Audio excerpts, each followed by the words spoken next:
Découvrez les 3 types d'erreurs les plus communes sur Excel et comment les corriger. Bonjour à tous, c'est Alex d'excelformation.fr et dans ce tutoriel, je vais vous montrer comment identifier et corriger les erreurs les plus courantes dans Excel au travers de 3 exemples concrets. Alors vous trouverez très régulièrement de nouvelles vidéos sur la chaîne, alors pensez à vous abonner et surtout à activer la clochette de notification afin d'être sûr de ne manquer aucune astuce et de devenir rapidement un pro d'Excel.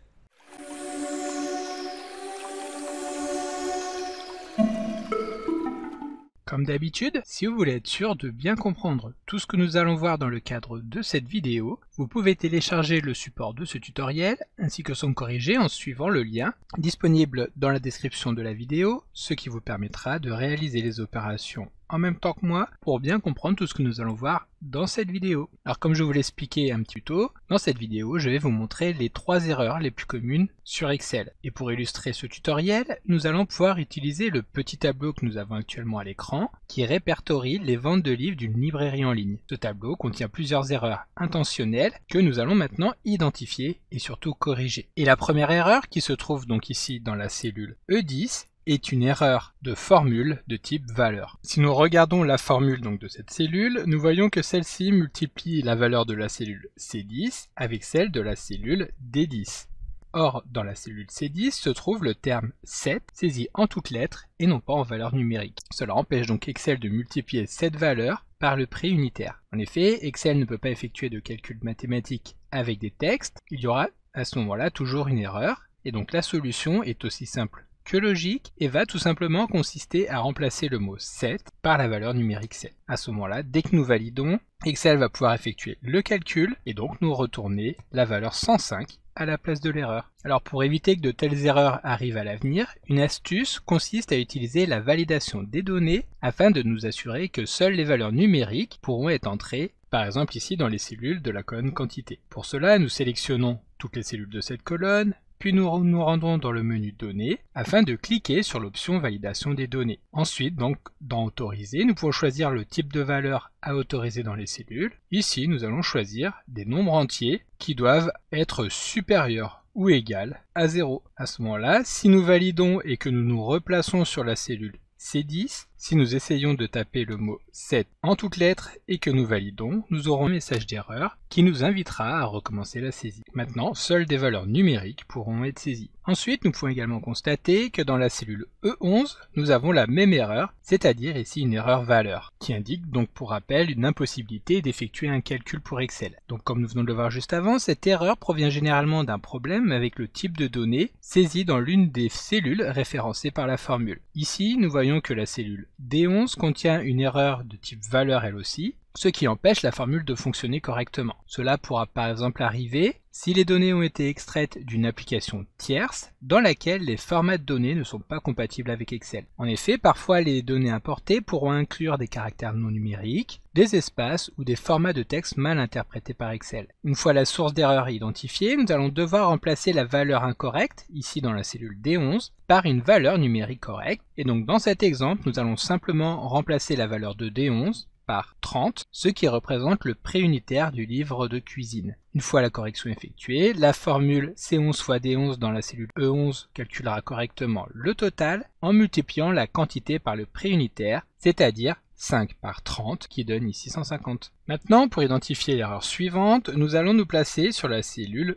E14 dans laquelle nous retrouvons la formule qui permet de calculer la somme des valeurs comprises dans la plage E9 jusqu'à E13. Et ici, l'erreur est simple à identifier, c'est que la fonction somme a mal été appelée et il manque un M dans son nom. Pour corriger cette erreur, c'est donc très simple, il suffit d'ajouter le M manquant et de valider en appuyant sur Entrée. Il faut donc faire attention à la manière dont nous saisissons les noms des fonctions, car si Excel n'arrive pas à identifier la fonction que nous voulons appeler, évidemment celui-ci ne pourra pas effectuer le calcul. Et donc maintenant, la dernière erreur de calcul que nous allons identifier se trouve dans la cellule D14, qui calcule ici le prix unitaire moyen en divisant le montant du chiffre d'affaires total par le nombre d'unités vendues au total. Alors ici, étant donné qu'il n'y a aucune formule saisie dans la cellule C14, Excel considère qu'il s'agit ici d'une valeur égale à 0 et ne peut donc pas effectuer la division, étant donné qu'en mathématiques, la division par 0 est indéfinie et génère donc ici dans Excel l'erreur division par 0. Ici, encore une fois, la solution à notre problème est très simple. Il va tout simplement suffire de calculer le nombre de quantités totales vendues en utilisant, comme nous venons de le voir avant, la fonction somme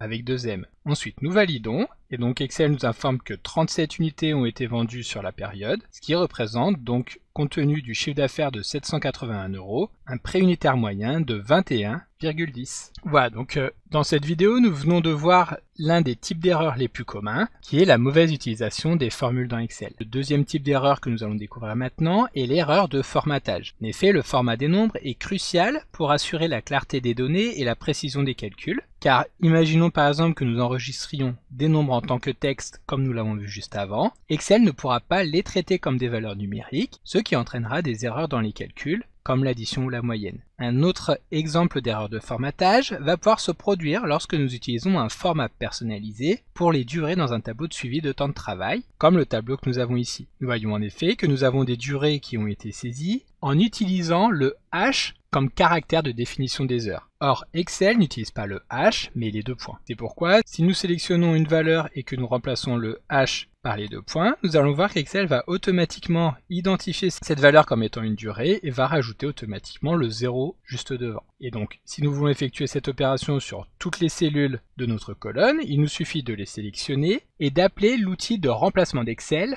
en appuyant sur les touches CTRL et H. Et ensuite, dans le champ recherché, nous allons taper le symbole que nous allons vouloir supprimer, donc ici le H, et ensuite nous allons spécifier par quelle valeur nous voulons le remplacer, ici par les deux points. Cela étant fait, nous cliquons sur Remplacer tout pour modifier toutes les valeurs. Et donc à ce moment-là, comme vous pouvez le constater, Excel nous informe que 4 remplacements ont bien été effectués. Nous pouvons ensuite valider et fermer la fenêtre de remplacement.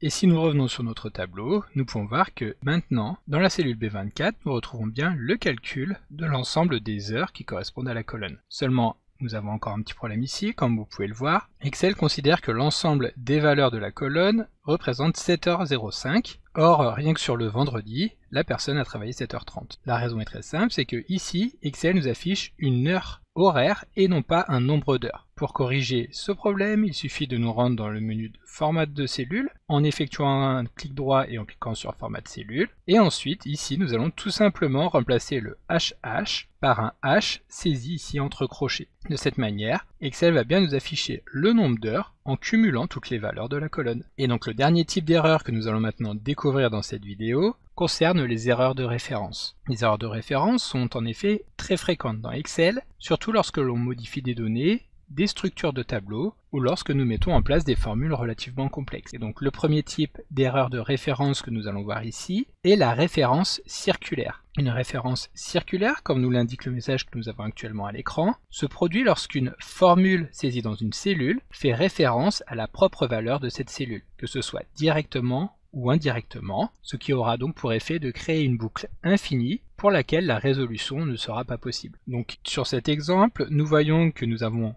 un montant de chiffre d'affaires avec un montant d'achat qui permettent de déterminer un montant de marge brute, puis un taux de marge brute. Seulement, si nous nous rendons dans la barre des formules, nous pouvons voir que dans un premier temps, la marge brute est déterminée en multipliant le montant du chiffre d'affaires par le taux de marge, tandis que le même taux de marge est calculé en divisant le montant de la marge brute par le montant du chiffre d'affaires. Il y a donc ici ce que l'on appelle une référence circulaire que nous allons pouvoir corriger, que nous pouvons également retrouver soit que nous pouvons identifier facilement grâce au message que nous avions tout à l'heure lorsque nous sommes en train de mettre en place la formule, soit par la présence des flèches que nous avons actuellement à l'écran qui permettent effectivement d'indiquer la présence de la référence circulaire, soit encore, en bas dans la barre d'état, nous voyons qu'il y a une référence circulaire et Excel nous indique en plus les coordonnées de la cellule concernée. Donc ici, pour corriger cette erreur de référence, c'est très simple, il va tout simplement suffire de soustraire au chiffre d'affaires le montant des achats afin de déterminer le montant de la marge brute et ensuite il sera tout simplement possible de déterminer le taux qui correspond en divisant la marge brute par le chiffre d'affaires. En dehors du cas de la référence circulaire, il faut également savoir qu'il peut y avoir des erreurs de référence dans les formules qui seront manifestées par Excel par le message d'erreur ref, qui indique donc qu'une formule ne peut plus localiser une cellule ou une plage de cellules nécessaire pour son calcul. Cela sera donc le cas lorsque nous allons déplacer ou supprimer des cellules au sein d'une feuille de calcul. Par exemple ici, supposons que nous prenions la ligne 29 dans laquelle il y a le montant des achats et que nous supprimons cette ligne, donc en effectuant un clic droit et en cliquant sur supprimer. Alors ici, étant donné que la marge brute dépend directement du résultat de la cellule, d'une cellule que nous venons de supprimer, ici la cellule avec le montant des achats, Excel n'est plus en mesure d'effectuer le calcul et nous place donc le ref directement dans la barre des formules, ref qui sera également le résultat de la formule. Donc pour corriger ce problème, il faudra soit modifier la référence dans la formule, soit rétablir la situation telle qu'elle était juste avant, ici en annulant la suppression en appuyant sur CTRL Z. Alors pour éviter cette situation, avant même de supprimer ou de déplacer des cellules, il peut être important d'examiner les formules qui dépendent des cellules que nous allons vouloir supprimer. Par exemple ici, avant de supprimer la cellule B29, si nous voulons vérifier si celle-ci est utilisée ailleurs, nous allons nous rendre dans l'onglet Formule du ruban et cliquer sur Repérer les dépendants. Excel nous affiche alors une flèche qui nous indique que la valeur de la cellule B29 est utilisée dans la formule de la cellule située à l'extrémité de la flèche, c'est-à-dire la cellule B30. Et donc à ce moment-là, bien entendu, il faudra éviter de supprimer la cellule afin qu'Excel puisse effectuer son calcul de manière correcte. Donc comme d'habitude, vous pouvez télécharger le support de secours en suivant le lien que vous trouverez dans la description de la vidéo. Si la vidéo vous a plu, n'oubliez pas de la liker et de la partager à vos collègues et amis sur l'ensemble de vos réseaux sociaux. Et vous pouvez également me laisser vos impressions dans l'espace des commentaires, je lirai chacun d'entre eux et y répondrai avec plaisir. Évidemment, si ce n'est pas encore fait, abonnez-vous à la chaîne pour ne manquer aucune astuce. C'est également très important pour m'aider à gagner en visibilité afin de pouvoir développer la chaîne et continuer de vous proposer des tas de nouvelles vidéos. Merci d'avoir suivi cette vidéo et à très bientôt pour un prochain tuto.